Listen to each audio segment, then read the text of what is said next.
พี่น้องบัดนี้ ดีเตรียมอันนั้นพี่น้อง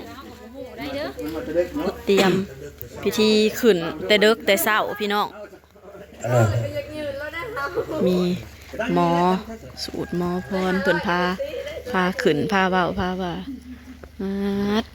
อ้ายเพิ่นก็แบกเชือเพิ่นตอนเช้าตอนเช้าตีห้าจะแจ้งแล้วเฮากะอุ้ม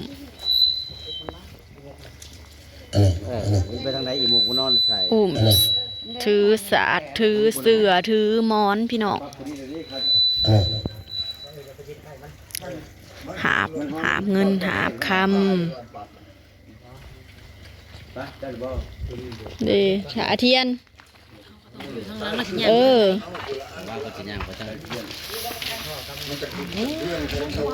กับไผ่เอาผู้สูบยาถามผู้บ่สูบยาเดี๋ยวแล้วรถได้เรียนอะไรล่ะสูบยาถือบ่ทุกคนบ่หรือเอาแต่เจ้าของเงิน2-3 คนเด้เราก็มีแหละทันสมัยเจ้าน่ะถือยายต่อไปไปเนี่ยมาหาตัวแบบเจตุ๊กครับลูกสาวเพิ่นไปดอนกับบ่ใส่ไปยวนไปยังต้องใส่เลย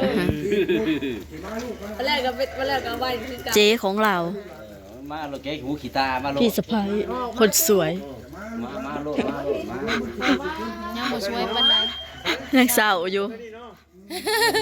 เพราะว่าเขาไม่ได้ตื่นเจ้าสาวแต่งตั้งแต่มาอันผู้แต่งมาบ่ได้นอนบ่ปิ่นมาดูป้าก็เข้าไปเอาเขามาแต่งหน้ามันเป็นบ่ายสองอลีใดไปแต่งขึ้นเชื่อมกันบ่ตื่นแต่บ่ายหนึ่งขึ้นเฮือนพร้อมกันบ่มีผ้าขาวบ่คอยแต่งมาให้ว่ะเพื่อนมีผ้าขาวบ่มีแต่เช้าเนาะขึ้นไปให้ว่ะตัวอันนี้ก็ยังบ่ได้นอนปะก็แนกซอนี่เจ้าของบ้านไปนะแม่ไอ้แตงเอาแตงไปอยู่เอาม้อนไปหาไปเที่ยงกันดีกว่าดูมาเด้อในคอโอ้โหหาไปก่อนเลยกินแล้วดูมาเด้อในคอก็อยากย่างกับหมูเนี่ยขี้เข็บติดคอ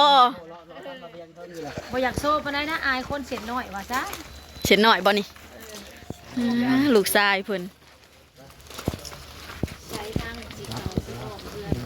ไปแห่อ้อมเพื่อนก่อนพี่น้องเอ้ยสามเนาะเดี๋ยวเอาเต่าเนี่ยโอ้ยไปสามเลยกันเนี่ยอยู่กับลงกันเรื่อยแล้วคนมาสายนี่เปลี่ยนจานนุ๊กแซ่บซ่าขำคูณพี่น้องเอ้ยหลอบได้หลอบนั้นขับมาคูณน้ำกันจ้า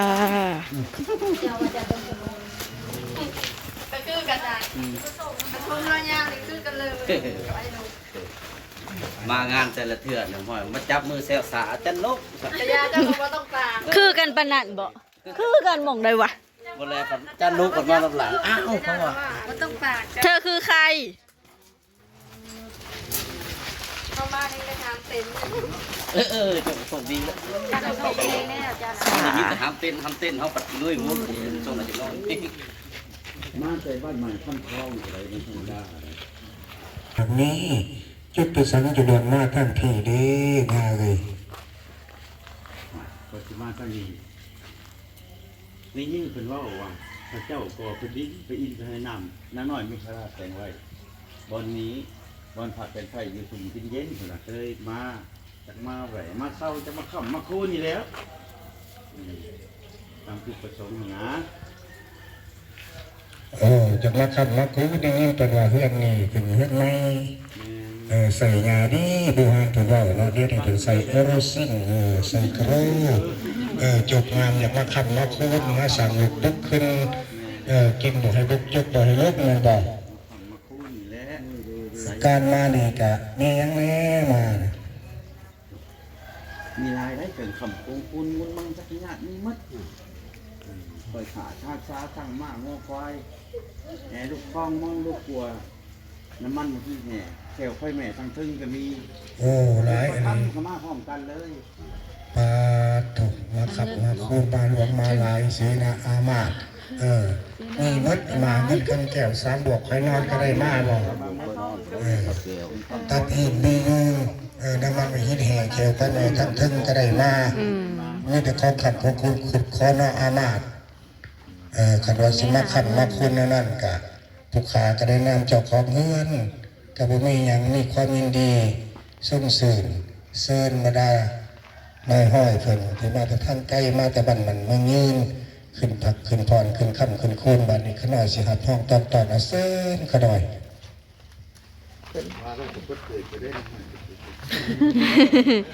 ยันเกิดเปียก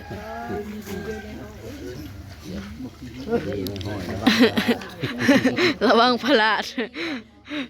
หอมเด้อคนบัดซ้อมมาเอาคนบัดซ้อมลูกเต่าแลนมาหาคนบัดสีข้าซ้าท่าสีแลนมาซอยคนบัดหาห้องไอ้นี่คนบัดพบเป็นเศรษฐีคนบัดเป็นอัญญาเป็นนายหมู่คนบัดเก่าเท่ายืนคำคูณมูลคุณเรือ เดี๋ยวนี้เขาเข้ามาห้องยี่สิบสองก็ต้องใส่เดี๋ยวเดือดซับเอาใหม่ครับผมทีนี้ยังไงก็ถูกเย็น หามดเด้อเสนาเรื่องเลย ไปขึ้นตามกันบัดนี้เชิญ ได้ หาเงินหาค คำคุณอยู่เย็นเป็นสุขเฮงๆรวย ำหมอดได้ไม่ไฟติ ทั้งไรก็ได้เด้อลูกน้องเพื่อนได้ได้ ก็ตามก้นก็ได้เนาะติบัดนี้ คูณมัดสู่คนขึ้นมาดูละมีคนพูด ๆได้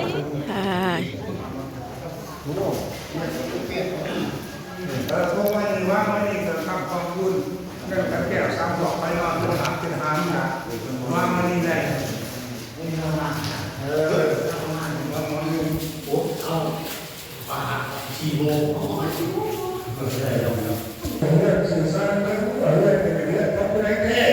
จึงก็ขึ้นจึงขึ้นมาถามจึงขึ้นมาถอยขับมาคุยเรื่องไปแต่นะบอกสื่อเรื่องนั้นเด้อ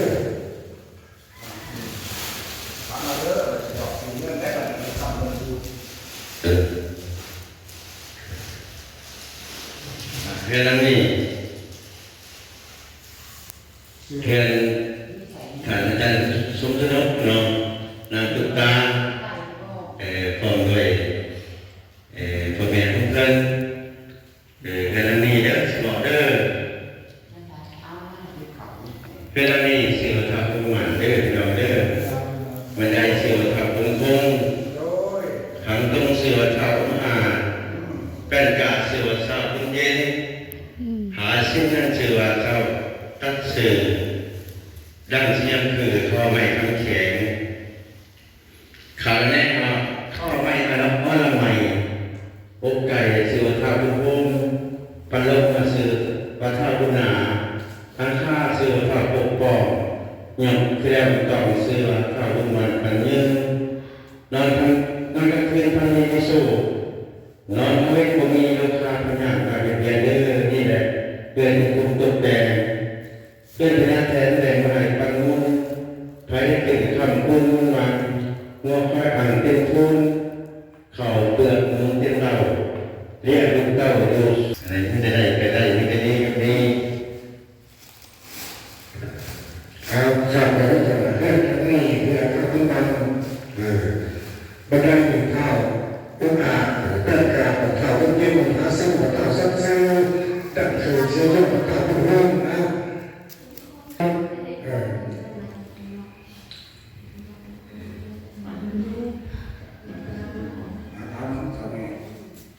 สวีไม่รู้สีสวีไม่หันหน้าเด้อสาวต่างๆไม่หันลงเลยสาวบางคนยิ่งๆนี่ก็หมายถึงทุกครั้งได้หน่อยเลยน้องคนหมายถึงทุกครั้งสักหน่อย เกิดมาก็บ่เคยเห็นพี่น้อง มาก็จะเห็นนี่แหละจะสั่งแหละเพราะว่าเห็นก็ไม่ได้ขึ้นคือว่า สาธุสาธุ ไหว้พระบัดนี้คันหาเนาะ ไหว้พระก่อนนอน มันจะไปถึงวันไหน เป็นโรคอีกยาเหมือนกัน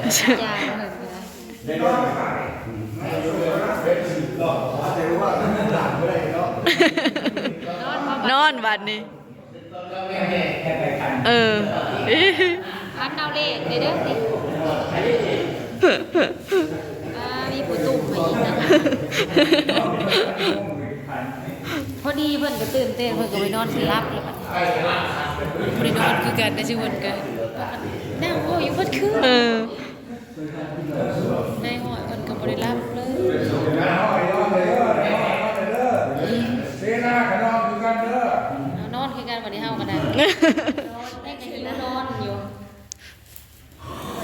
เด็กกิน โอ้กุลเลยอิ๊ว รับไว้แล้วพอไปนอนได้นั่งสมมุติคือ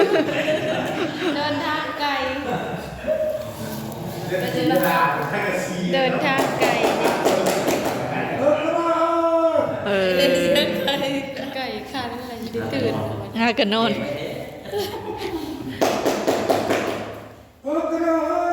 จริง เออ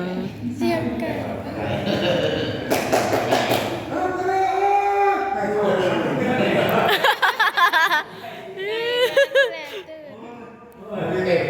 ตามมาเข้าไปนอนในนอนแยกนอน คำสั่งเสือแจ้งแล้ว แยก อันนี้ยังไม่ทำผมก็ได้เอาไปเลย ทำอะไรไปอยู่บนนอกสกอน อืม มวนได้มาพักสุขกินเย็นได้อะไรได้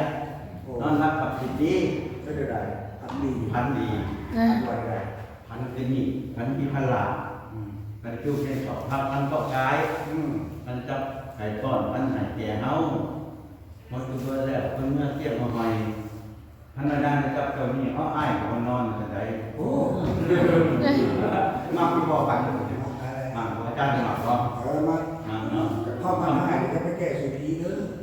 คำพูดมุน แก้สุธีนอกเลยสิ คำพูดมุนถึงทางมีได้ทางไปทางนี้ไปทางนี้ได้เวลานี้ได้ตอนนั้นได้ถูกเลย ลูกเอาเด้อลูกเอา จ้า เด้อ ทางนี้ไปทางนี้ได้มีไปทางนี้แต่ได้หนำไม่มีขึ้นไปเลย เรื่องนั้นนี่ครับไม่ได้งานนี้เป็นงานนี้ คำพูดมุนถึง แล้ แล้ว ว กลางคืนบริขอบบริเกณฑ์เราจะเป็นบริการลงมา ย่างมาก สร้าง เรียน ปุ๊บคืนไปบอกที่ผมลุกบอลลูนมันเป็นหลักมันกลับไปว่ากำลังดีมันสุขุสุขนเก่งแข็ง นี่ดีกว่าเก่าดีเลยทางนี้ดีได้ มัน มาก อ่อนกับดีเนาะเพื่อนบักมันมาจุกให้เขานะมือไป โฆษณาเลยดีเนาะดีโชคดีเบิ้ลเขาว่าอย่างไรเนาะ พอไหวไหม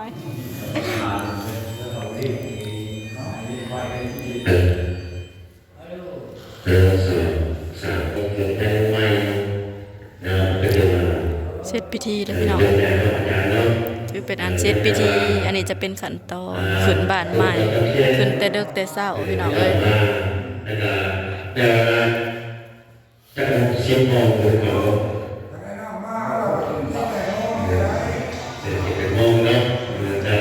7-8 โมงมันพิธีอันผูกแขนใบายสีสู่ขวัญพี่น้องเอ้ยสวยจังหน่อย โอเคจ้ะพี่น้อง เดี๋ยวถาเบิ่งตอนต่อไปจ้า